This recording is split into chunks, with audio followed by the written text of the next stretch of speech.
Алло, жедел құтқару жасағы. Түсінікті, я. Қай мекен жай қандай? 4-ші шағалаудан теңіз жағалауы алысқа жүзіп кеткен. Хорошо, я түсінікті жазып алды.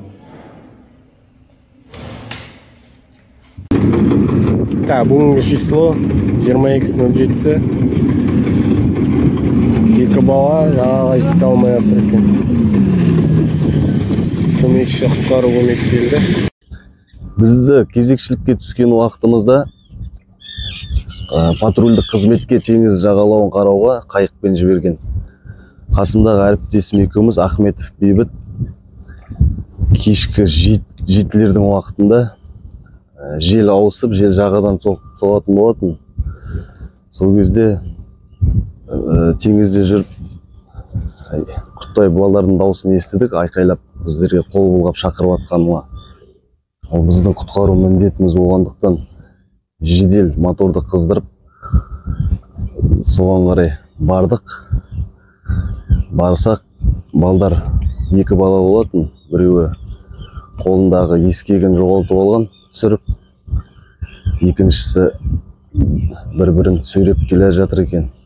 Біздер барып, оларды құтқарып алып, жағаға алып келдік. Балдардың жағдайы жақсы, сәл қорқыныш алған тек.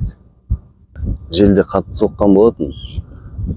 Біздер барған уақытта оларда қуанып, аға жағаға жеткізіңізші деп бізден сұрап отыр қайта-қайта.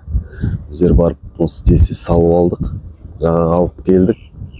Ешқандай ондай травма ештеме алмаған, тек сәл қорқыныш болмаса, медициналық көмек ешқандай қажет болған жоқ.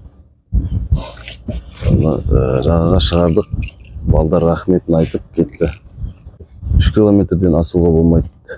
Сол төңіректе жүр, келе алмай жатыр, жағаға жете алмай жатыр. Желдің қатты болу себебінен оларда енді ескекпен жүретін көп кісілерде опыт жоқ қой. Содан оны қалай управлять ететінін көбі білмейді. Сондықтан да осындай жағдайлар болып тұрады теңізде. Өз кезекшілігімде осы теңізде құтқарып тұрғаным осы жылға осы екі бала. Бұлайда теңізде құтқарып жүріп, кетіп қалған кісілер, қайықпен кетіп қалған кісілер, оларды да жағаға әкелген кездер болды. Осы жылғы болған оқиғалардың арасында. Жедел құтқару жасағының құтқарушысы Қараев Саясат. Бізде бала кезімізден осы қайықта жүргесін, теңізде өскесін бе, ондай ешқандай қорқыныш жоқ. Ондай